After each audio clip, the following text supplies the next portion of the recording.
Uno siempre empieza a estudiar a Cristóbal Colón desde antes incluso del descubrimiento. Entonces, cuando llega el momento del cuarto viaje, uno está tan cansado como Colón mismo. Claro. En los programas de enseñanza el fastidio llega para alumnos y profesores, de modo que dicen, bueno, y al fin la conquista siguió, etc.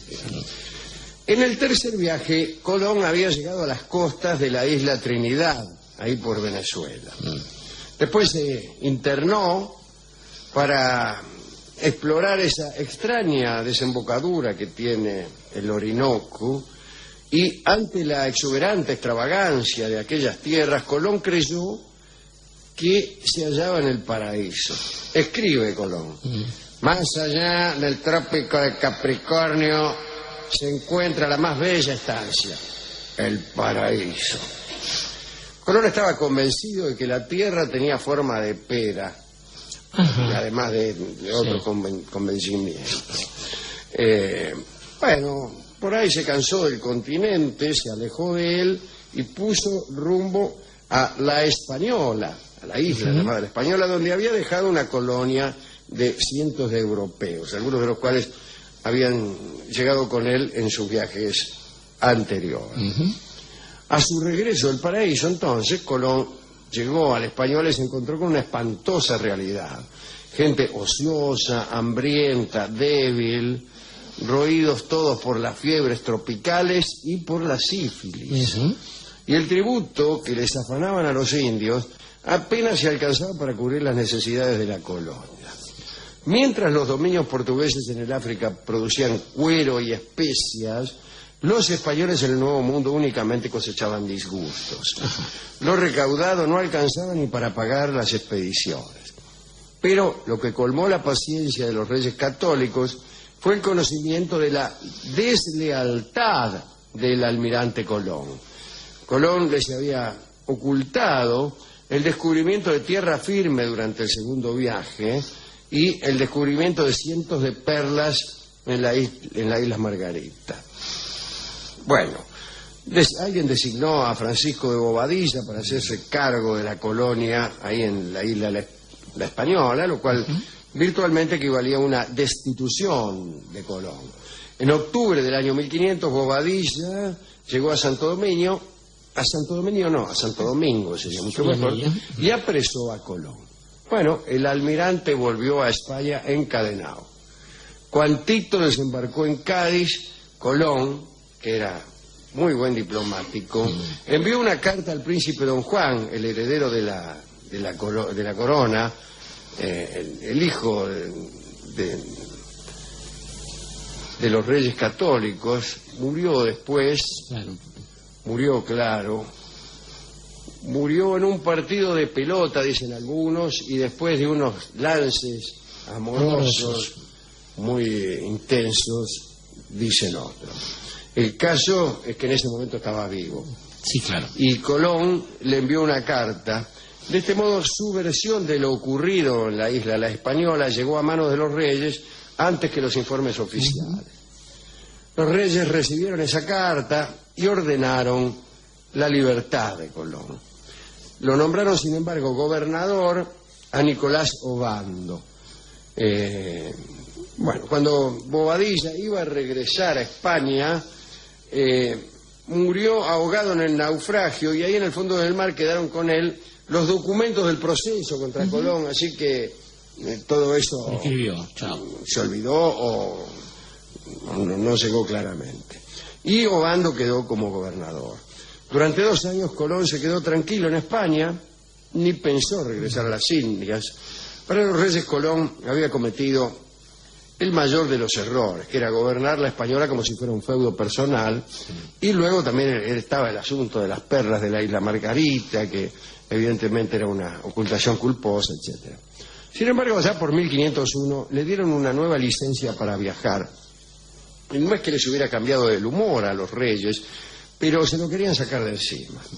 Además necesitaban de sus servicios, ya que el resto de los monarcas en Europa sabían ya que los españoles habían encontrado solo unas tierras que se interponían entre Europa y Asia. El gran negocio del siglo, que aparentaba ser encontrar el paso hacia el camino de las especias, no estaba en manos aún de ninguna corona. Y si España se dormía en dedicar sus esfuerzos a la explotación de la dudosa riqueza de las islas descubiertas, sus competidores le ganarían la carrera. Hoy sabemos que era una estupidez, porque traer pimienta de China era mucho peor negocio que hacerse propietario de América entera. Pero bueno, entonces partió Colón de Cádiz en 1502, debe ser, porque si hubiera partido en 1512 lo hubiera hecho ya muerto. Como Juan, claro. Sí. Aquí pone fecha. Sí, como sí, le suena. Sí, total. El caso es que partió sin entusiasmo, humillado por una serie de restricciones que los reyes le imponían. Le estaba totalmente prohibido desembarcar en la Española. Tampoco podía negociar con esclavos o dedicarse a cualquier tipo de rescate privado. Tenía vedado el maltrato a sus hombres. ¡Qué barbaridad! Pero así no se puede vivir. Así no se puede vivir. La flota estaba compuesta por 4 carabelas. La capitana, la vizcaína, la gallega y la bermuda. Ajá, la conozco. ¿A vos cuál te gusta más? Tripulación total 143 hombres. Y entre ellos iba el hijo menor de Colón, Hernando de Colón, de 13 años. Y su hermano Bartolomé, el hermano de Colón, Bartolomé Colón. Sí. Después de 21 días de travesía, Colón no dudó un momento y empezó a desobedecer. Puso rumbo a la Española, corría el riesgo de ser rechazado y tenía víveres solo para llegar a la isla. Como pretexto dijo que la Bermuda necesitaba reparación. Dice, ¿no ves? Mire la Bermuda, dice. El gobernador, que no era otro que Obando, no lo dejó entrar en el puerto, el mismo puerto que Colón había descubierto una década antes. Colón había bautizado aquel puerto como Santo Domingo en honor a su padre, el tano Domenico Colón. En tal caso, Domenico Colombo. Domenico Colombo, claro. Colón insistió, alegando que se avecinaba un terrible huracán, y Obando hizo caso omiso. Colón se internó entonces en el río Aina, en cuyas aguas se guareció hasta que pasó el huracán. Obando ni siquiera hizo caso del pronóstico del huracán y autorizó al día siguiente la salida de 20 barcos a España y naufragaron 19 por la terrible tormenta. Fue uno de los naufragios más tremendos de la historia, ¿no? La exactitud de esta predicción le generó al genovés, que era Colón, ciertas sospechas de brujería. Acierta y lo acusan de bruja. Dice aquí que no pasaron a mayores. Prosiguiendo con su misión, Colón navegó por las costas de Jamaica y de Cuba. Más tarde, en un sitio donde las sondas no tocaban fondo, es decir, donde no se podía saber cuán profundo era allí el océano, porque nada llegaba al fondo, bautizó al lugar como Golfo de Honduras. A partir de entonces las cosas fueron de mal en peor. No por esa razón. No, señor. Escribió Colón: las cosas van de mal en peor. No, mentira, eso lo escribí yo. Dice, tengo abiertos los barcos, las velas rotas. Sí. Y las anclas perdidas, las velas rotas, las velas rotas. Sí, sí. Con los calores y la humedad, el bizcocho se ha llenado de gusanos. El bizcocho era el pan que se comía, que se cocinaba 2 veces para que no se pudriera. Bueno, igualmente se había podrido. Y así sigue. He visto a muchos que esperan a la noche para comer la mazamorra, para no ver los gusanos que la habitan. Otros están tan acostumbrados a comerlos que ni se molestan en quitarlos. Porque si se detienen en esto, pierden la cena. A los sufrimientos colectivos, Colón sumó los personales. Su cuerpo fallaba. Me anda fallando el cuerpo, Juni Gran 7. Y muchas veces no tenía fuerzas para mantenerse en pie y se veía obligado a dirigir la navegación desde la cama. Dicen que además le remordía la conciencia el haber involucrado a su hijo, Hernando, en tan incierta aventura. Un buen día llegaron a ver el agua en en Panamá, no, discúlpenme, calculo yo que habrán llegado a Veragua. Ducado que le sería dado, claro, totalmente. Sí, ¿Por qué se dedica? Bueno, no sé, habría que ejercer algún castigo. ¿Por qué se dedica? Un buen día llegaron a Veragua, que es un lugar que queda en el Panamá, y se encontraron con oro por todas partes. Che, dice, esto es oro. El almirante entonces olvidó su misión, que no sé cuál era. Yo también me lo olvidé. Y en pos del oro estableció un campamento a orillas del río Belén. Pero resulta que llegó la estación seca. Y el río descendió tanto que dejó al descubierto unos bancos de arena que tapaban la desembocadura. Y ahí se quedó Colón atrapado con sus barcos. Poca comida, apenas algún tiburón despistado venía a alegrar la magra dieta de los navegantes. Comerse un tiburón no es algo que nos ponga llena la boca de agua. Colón decidió abandonar el lugar de cualquier manera. Abandonó a la Gallega, una nave que tenía. Y comenzó con los marinos a tirar de las otras naves con sogas. De todos modos, la quilla de los barcos se encajaba en la arena. ¿Y dónde se le iba a encajar? Señor. Y en eso estaban reempujando los barcos cuando, ¿quiénes llegan? Los indios. ¡Qué suerte! Éramos pocos. Los españoles rechazaron el ataque, pero recibieron algunas bajas. Y entre ellas el hermano de Colón, Bartolomé, que recibió un flechazo en el pecho y murió el 16 de abril de 1513, dice aquí, o sea, mucho después de haberse desarrollado estos acontecimientos. Habrá sido una agonía de exactamente 10 años. Para morirse hay que trabajar. Esto fue en 1503, amigos. Al final lograron sacar las naves, pero quedaron en tan mal estado que debieron abandonar su primera misión rumbo al camino de las especias. Solo podía navegarse en la Capitana y apenas en la Bermuda. La Vizcaína debió ser abandonada. ¿Y la Gallega?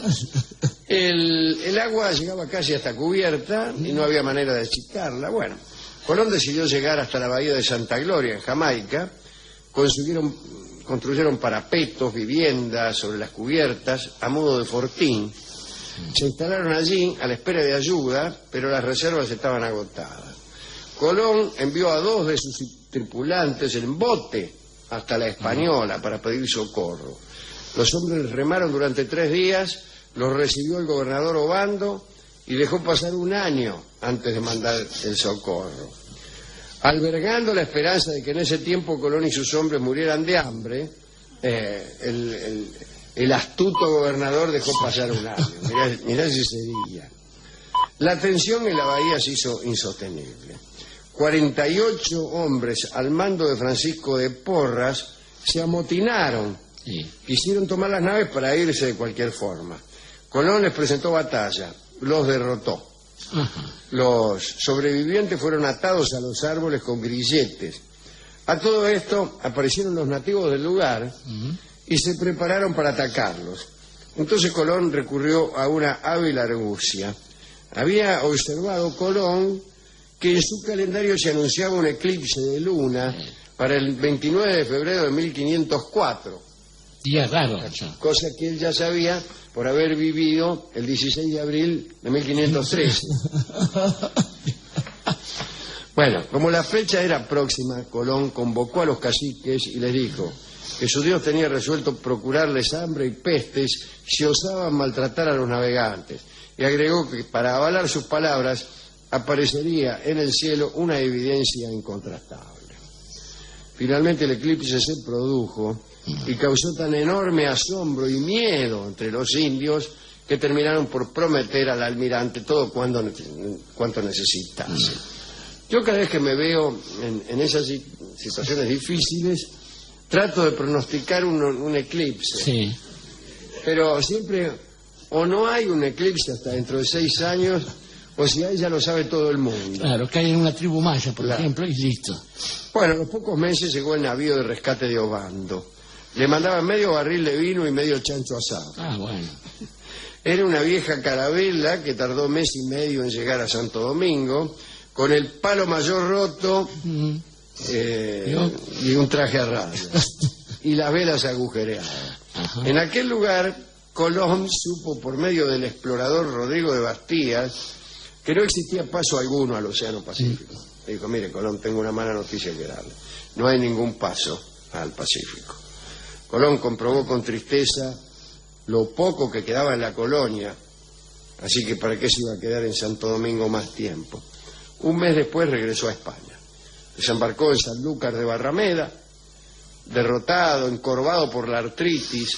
Dice que estaban tan enfermos que tuvieron que trasladarlo hasta Sevilla, que está cerca de allí, en una cama. Una litera.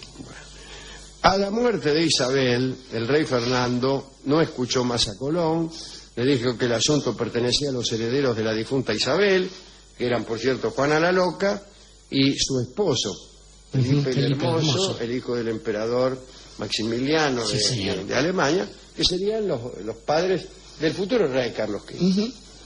Entonces Colón, artrítico y casi ciego, se desesperó, comenzó a mover influencias, habló con sus amigos, consultó a la corte y finalmente cuando el Papa, Julio II, el amigo de Miguel Ángel, le recomendó a Colón y sus herederos, lo recomendó, ¿no?, en el sentido de lo avaló como digno de todo honor y condecoración, esta bendición llegó tarde. El almirante había muerto días antes, el 19 de mayo de 1506. Esta es la fecha. Está bien. Está bien, quiere decir que en 1513 ya era afinado tal como habíamos 7 años dicho. Sí, señor. Sí, señor.